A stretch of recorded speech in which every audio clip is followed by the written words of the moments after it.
Some of the challenges people face is actually tying together the different deal teams. So the finance deal team don't speak to the legal deal team, don't speak to the deal team that's looking at ESG or operations or if technical due diligence in buildings. So it's lacing all that together. What I find when I came into consulting 10 years ago was it was very siloed. I worked on where the accountancy firm said, fantastic, this company has got great sales, buy it. The operations team that we were part in was saying, hang on, you can't make this stuff. You haven't got the capacity. But the two teams weren't allowed to talk to each other.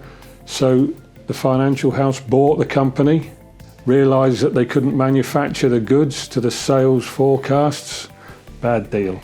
So moving across into consultancy, what I wanted to bring together was my experience in working in manufacturing and bring that into the financial and manufacturing centres so that you had a team that was on a level, that was totally speaking to each other. Their ideas were interchangeable, synergistic, so that the client got a holistic identification of what they wanted to do. We were looking at the company then as a whole. The accountancy firm was looking at, okay, this is the future prospects of the sales, and being able to talk with the legal team as well, saying, can we do that?